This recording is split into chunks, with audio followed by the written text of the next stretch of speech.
Am I the butthole? My 12-year-old has been mouthing F you and you little shh to me all day with my in-laws present. My husband and I, gay male, are in the process of adopting a 12-year-old son. I think the family dynamics are slowly settling, and I'm seen as the more stricter, i.e., probably overbearing type, that tries to provide routine, structure, and safety to my child. My husband does the same, but being an LCSW, he takes a different approach. I do have anxiety and can get flustered easily, which has always been my personal struggle since my teenage years. For the past few weeks, month or two, my son constantly mouths F you to me all the time, with a smirk on his face. My husband is oblivious to these types of boundary pushes, even when I ask him to pay a little more attention. Cut to this weekend. My in-laws are up for the long weekend. We went out to an outdoor festival for the day, and all day my son continues to push my boundaries, refusing to listen, mouthing F you and you little shh, and ignoring anything I ask. I tried putting up with it all day until this evening. Originally, I told him bedtime was 8:15 p.m., but then my husband told him he can stay up until 9:15 p.m. without telling me, which is fine, and wasn't my frustration. Well, we are all sitting in the living room, and when it's time for my son to go to bed, I keep stating, okay, it's bedtime. He ignores me until I repeat myself a few times and then turns to me and mouth F you with my husband and in-laws sitting right there. I finally got fed up and yelled, "It's time for bed," and he went off to bed with my husband tucking him in. My husband is pissed for how I presented myself in front of his parents, but I'm super upset and annoyed at how my son continues to speak to me and was just finally exhausted from it. I took the PS5 away and locked it in my office until I feel he can start straightening himself up. Was I in the wrong? Should I have just taken it until everyone went to bed and just removed the PS5? I feel like I should have done that. But was I the asshole who flipped out in front of everyone? I think you and your husband need to talk about a unified plan of action to handle this.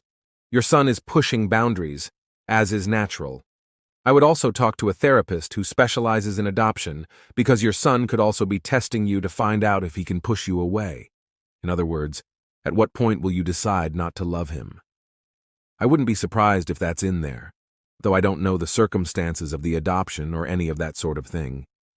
Losing your temper is understandable, but as the parent, you have to try to be the adult. I'm going not the butthole because y'all are navigating a difficult situation. Am I the butthole for not letting my sister-in-law's family stay with me after she gives birth?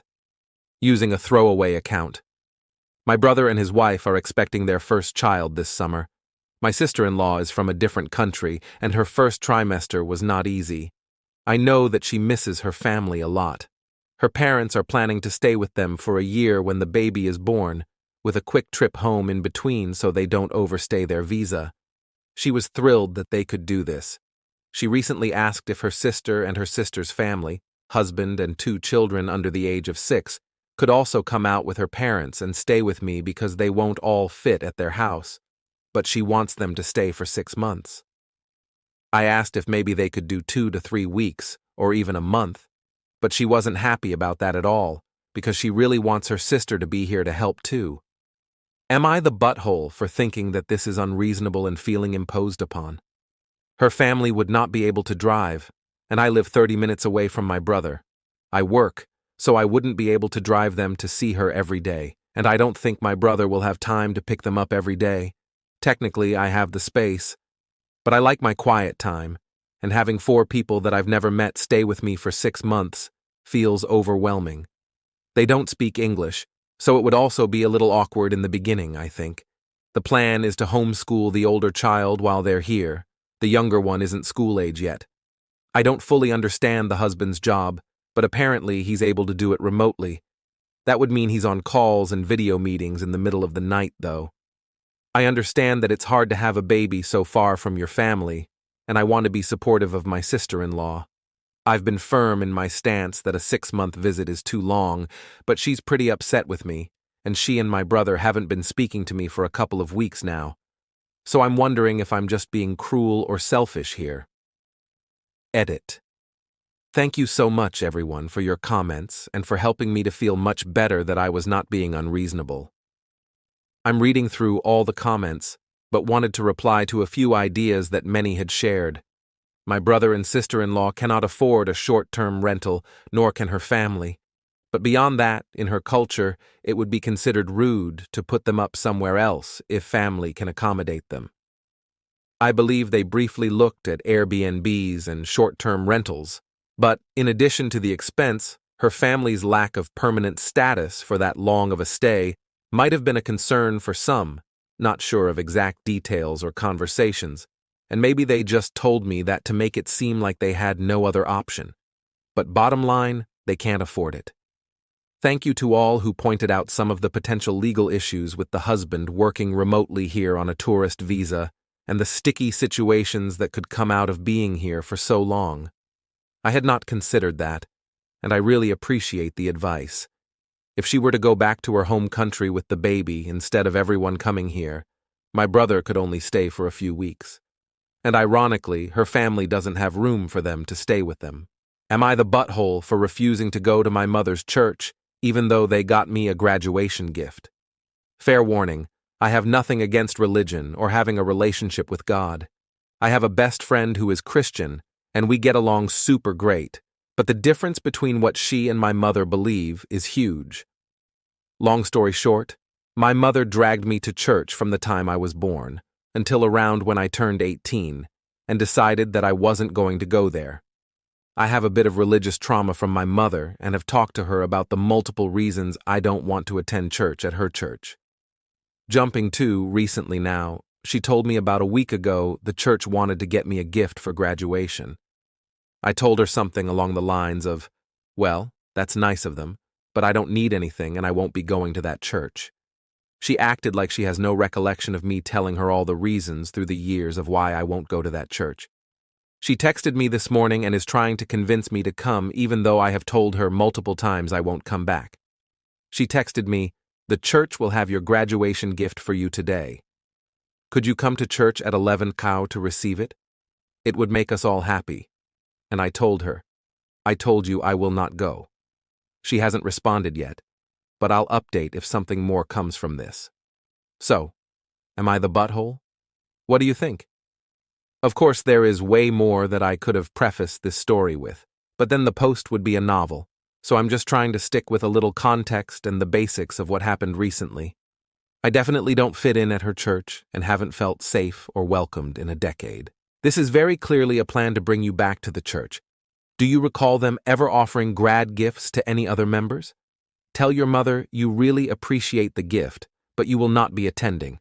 She can either pick it up for you, or they can give it to another graduate. Not the butthole. Am I the butthole for telling my dad he would have made me more like mom if it weren't for my grandparents and aunts?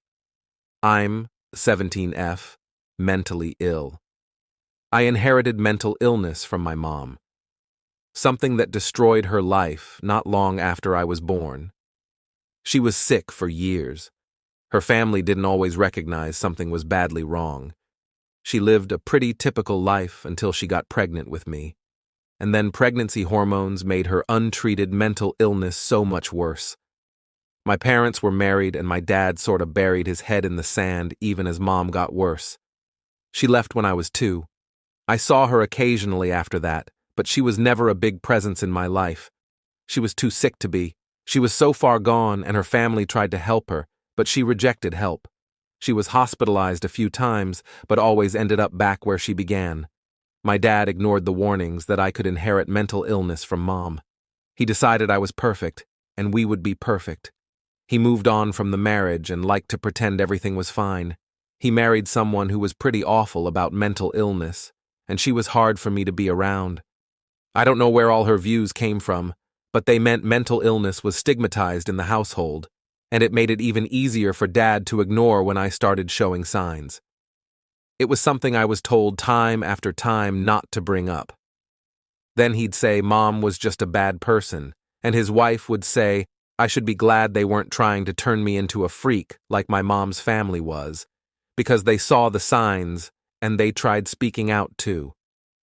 It freaked me out that I could get worse, especially when teachers and people at school started to notice. In the end, I turned 13 and found myself having multiple breakdowns a week because I could tell something wasn't right. My grandparents ended up fighting and winning custody of me, thanks to the concerns about my mental health and my dad's outright refusal to address it.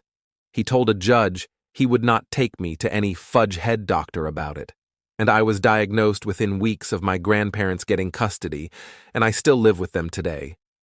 I am court-ordered to see my dad and his family still, but I'm just waiting until I can sever contact. My dad spends his time with me bad-mouthing my mom's family. He blames them for how I ended up and for making me think something was wrong with me. How they did this when he really didn't let me see them is beyond me. But he believes it. So does his wife. They tell their kids that too. And I was at his house for a dinner Wednesday, court-ordered, and he complained about not having custody and my grandparents again, and I lost my temper and told him he would have let me get like mom if it weren't for my grandparents and my aunts who did everything they could for me. I told him I would never be okay with him ignoring the signs like that. Both my dad and his wife told me I was rude in their home and around their kids, and clearly my grandparents are letting me behave like a spiteful little girl still. Am I the butthole? Not the butthole. This is just terrible on the father and stepmother's part. OP didn't do anything wrong. She told the absolute truth, and they didn't like hearing it. That's all for today, folks. Don't forget to like and subscribe. See you next episode.